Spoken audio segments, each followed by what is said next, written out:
What down, family? That's for my Chicago friends. Hey, what's up? I said I'd do one more. I do one more. It's a story time. This is a story about Iraq, the children of Iraq. All right, so in 2001, February, I joined the military. Uh, I was living with my mama. I was like 19 years old, and I was tired of living in her house, living by her rules. So I got two jobs so I could save for an apartment. And then one day I walked to a recruitment office and I was like, what can I do to get college, to go to college? So he was like, oh, you joined for 4 years. It's an easy job. Whoop de whoop. Oh, all you gotta do is it's a 9 to 5 job, da da da. So, basically lied to me. You know what I'm saying? So after that I was going to a charter school. If you know anything about charter schools, they let you pretty much move at your own pace. So I started busting out credits, class after class, class after class, because I had to get ready to go to the army. So finally, when I graduated from high school, about a month after that, they sent me to basic. So I'll be real brief, but basic was another world. Like they send you over to a duty station. Mine was South Carolina. I think it was Fort Jackson or something like that. And then you go up in there, and you're day zero, which means you're not yet assigned to a boot camp. So when they send you to boot camp, I always tell people it was like we was riding on this bus, right? And it was like 30 of us, all of us in the seats together. We all wearing those green BDUs or the fatigues. And it's females and dudes in that motherfucker. And there's like a drill sergeant in the front and somebody driving the bus. And there's this white dude. He had this real calm tone. He's like, "Yeah, we about to go over to the barracks. Y'all just put your heads down, relax. Everything's gonna be fine. Don't even worry about it. Y'all just save your energy. Real calm tone." So we riding through the streets of Fort Jackson, through the country pretty much, and we get close to there, and all of a sudden he yells. He looks at us and yells, "Wake the fuck up! Get ready! Get ready!" He's going crazy, bro. He's going fucking crazy. He's telling everybody to, pretty much get your shit ready. So he fucking mind fucked us because we thought everything was gonna be cool, and then he starts spazzing. So anyway, we get to fucking boot camp, and they spazzing on you. They telling you to do push-ups. We run up a hill with our bags full of shit. It's chaos. That's all I'll say it was. So I made it through basic training. I'll tell you a story about that later. But I made it through basic training after much effort. And they sent me to Fort Gordon in Augusta, Georgia, for what is called AIT, which is Advanced Individual Training. So I was trained to be some shit called a Signal Support System Specialist, 4S's, which is pretty much a communications guy. That motherfucker who was always in the movie, he got the radio on his back. Yeah, that's your boy. So I go there, and I never forget this, man. I had a homeboy, still my homeboy, his name is Hillard. And he had this little black and white TV on his bunk. We in the bunk with like 3 other dudes. So it's like 5 dudes in this fucking room. And I'm looking at the TV, and there's this show, and this plane is flying into this building. You know what I'm saying? It's real grainy because it's black and white. And then another flame flying. I said, "Yo, what movie is this, bro?" He said, "It ain't no movie, bro. It's the news." And I was like, "Oh, shit." As soon as I seen that, I said, "We going to war." So I joined before 9/11. I was in AIT when 9/11 happened. When them planes hit the towers, I was watching that shit on black and white TV in the army barracks. So I knew he was going to war. Because I knew that they wouldn't stand for some shit like that. You know what I'm saying? They said it was terrorists and all this. So I was like, all right, bet. So eventually, after getting out of AIT, they sent me to Fort Carson in Colorado. You know what I'm saying? I go to Fort Carson. And after about 2 months or some shit, they say, all right, pack your shit. We going to Kuwait. Because this is when it was starting, we were starting to mass up and get ready to move in Iraq. So I went to Kuwait for a few months. I'm going to tell you something about Kuwait. There ain't shit out there but motherfucking sand and flies, bro. Don't go to Kuwait. Not in the outskirts, man. Go to the city. Go to Qatar or some shit. But Kuwait is whack. I'm sorry. It's one of the richest countries in the fucking world, but that shit is whack.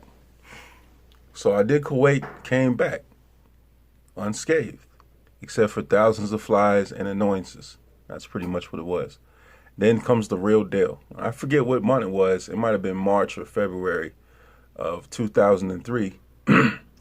But I went with the first wave of soldiers in the army to go to Iraq. So we got sent out there. We stopped in Kuwait again. That's where you get together. And then we went to Iraq, and we was riding these trucks. So we riding through this country I never seen before.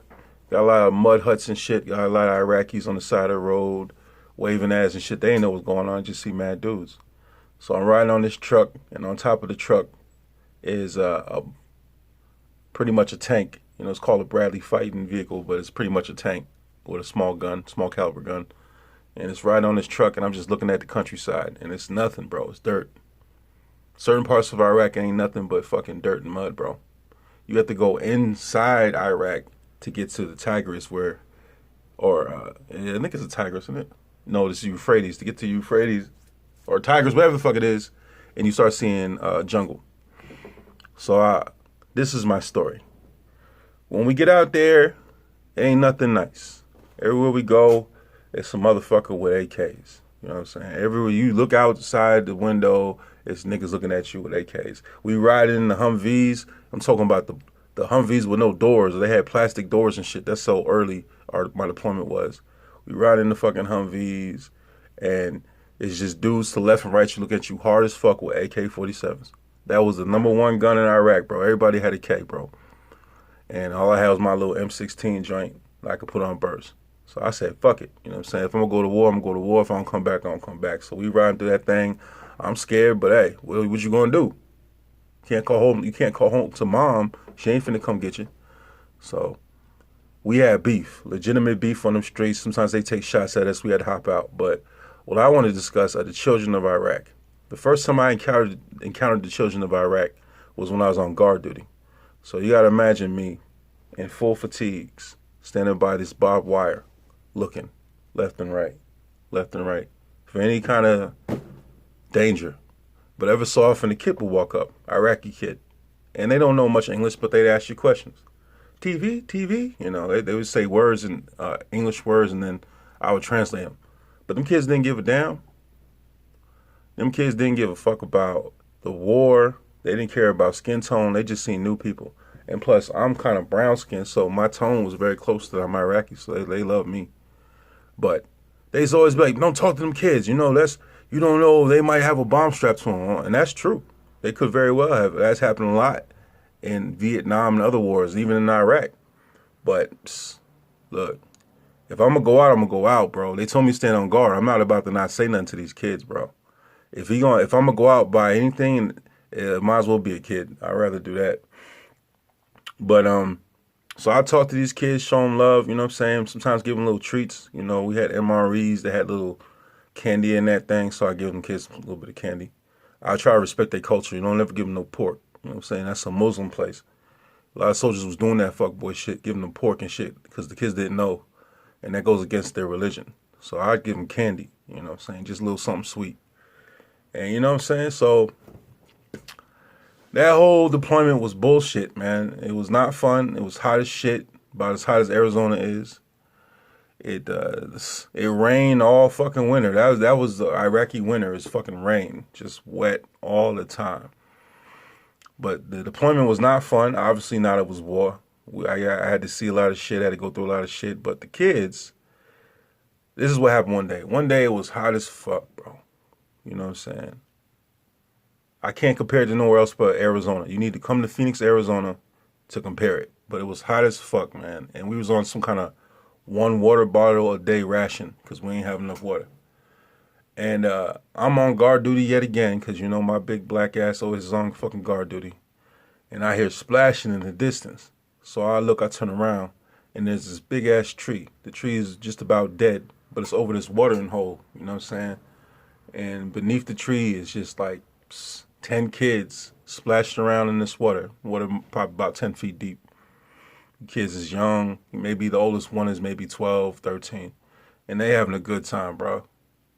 And you understand at the time, I was like, shit, 22 years old, bro. I was barely a man myself. And I had been through so much bullshit with this stupid fucking war. I seen so much death, so much casualties. I'm away from my family. I'm away from women. You know what I'm saying?